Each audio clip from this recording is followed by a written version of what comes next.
Bismillah, Assalamualaikum warahmatullahi wabarakatuh Sobat Nongkrong. Coba lu mikir kenapa satu nama masih terus disebut, dikaji karya ilmiahnya, bahkan pengaruhnya masih terasa ratusan tahun setelah wafatnya. Bukan raja, bukan panglima perang, tapi seorang ulama yang menghabiskan hidupnya untuk ilmu dan dakwah. Namanya adalah Syekh Muhammad bin Abdul Wahab rahimahullah. Mari kita mengenal Syekh lebih dalam dari mulai nasabnya, pendidikannya, gurunya, murid-muridnya, sampai dakwah beliau dan wafatnya beliau rahimahullah ta'ala. Semuanya berdasarkan fakta, bukan fitnah dan bukan katanya orang. Nama lengkap beliau adalah Muhammad bin Abdul Wahab bin Sulaiman bin Ali bin Muhammad bin Ahmad bin Rashid bin Barid bin Muhammad bin Musyrif bin Umar. Nah, panjang tuh nasab beliau, dan beliau berasal dari kabilah Bani Tamim. Beliau lahir di kota Uyainah, wilayah Najd, sekarang dikenal sebagai Riyadh, pada tahun 1115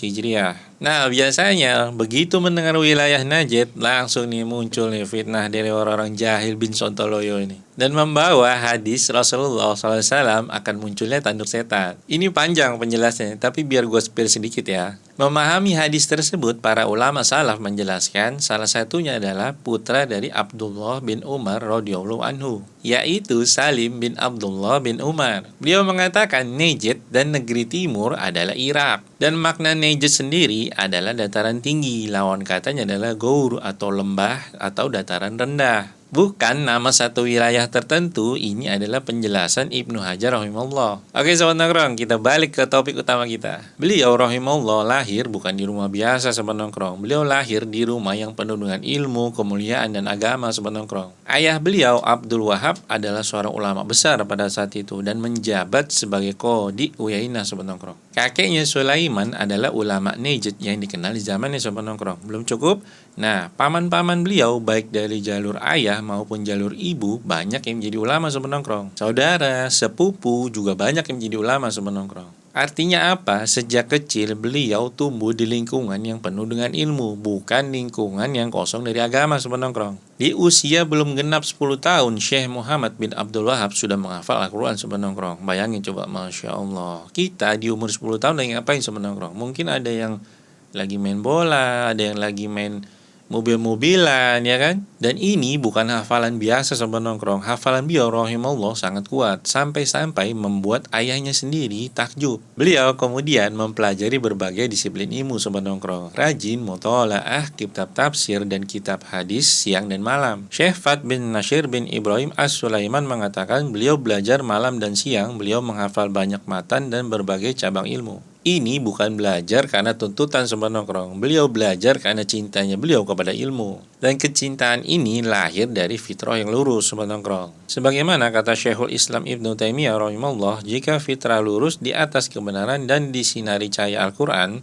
makna hakikat segala sesuatu akan tampak dan gelapnya kebodohan akan sirna. Seperti tradisi para salaf terdahulu, beliau tidak puas belajar di satu tempat Sobat Nongkrong. Beliau melakukan perjalanan menuntut ilmu ke berbagai negeri Sobat Nongkrong. Najd, Mekkah, Madinah, Basrah, dan lainnya untuk belajar langsung dari para ulama Sobat Nongkrong. Guru-guru beliau diantaranya adalah ayah dan kakek beliau sendiri. Dan dari jalur inilah sanad keilmuan beliau terus sampai kepada Imam Ahmad bin Hanbal rahimahullah. Syekh Abdul Latif Al-Syekh berkata, beliau mengambil fikih dari ayah dan kakeknya dan sanadnya bersambung kepada para imam mazhab hingga Imam Ahmad. Syekh Abdullah bin Ibrahim Asy-Syamari ini adalah ulama Madinah yang ahli fikih dan usul Sobat Nongkrong. Ibrahim Asy-Syamari ini adalah ahli faraid. Muhammad Hayah As-Sindi ini adalah muhaddis Haramain Sobat Nongkrong. Dan masih banyak gurunya yang lain Sobat Nongkrong. Syekh Muhammad bin Abdul Wahab adalah pembaca serius dan penulis tekun Sobat Nongkrong. Setiap kali mendapatkan faedah ilmu, beliau langsung menuliskannya Sobat Nongkrong.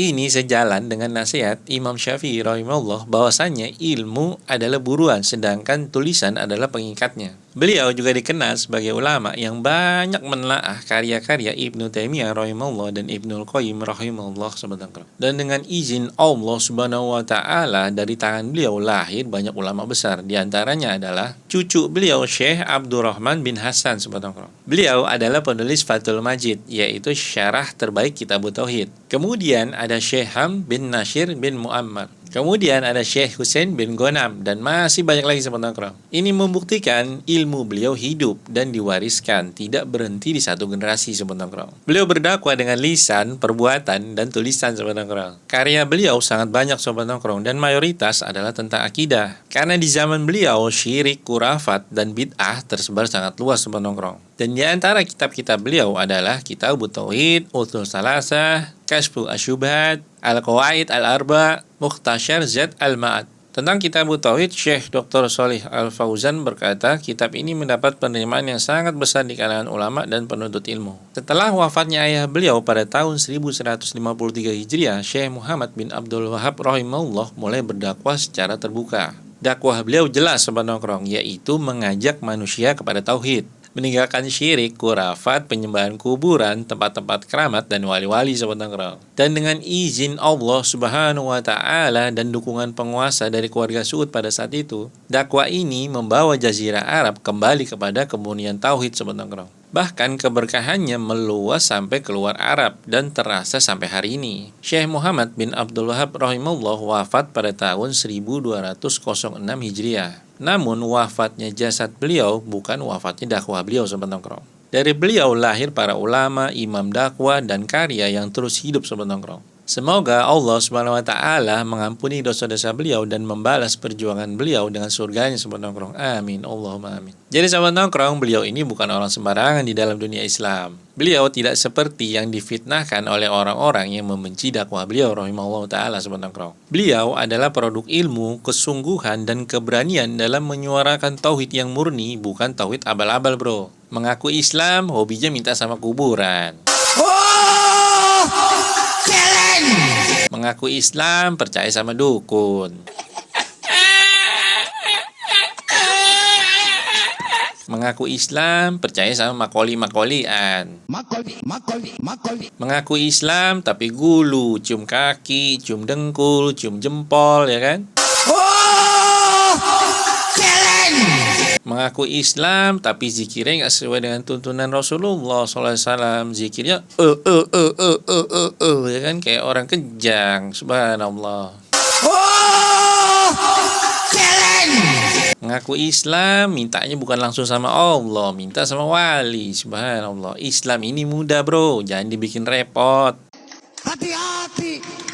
Kalau lo pengen Islam yang kokoh, iman yang punya pondasi, dan dakwah yang berbasis ilmu, bukan makoli-makolian, belajarlah dari orang-orang yang seperti beliau rahimahullah ta'ala subhanallah.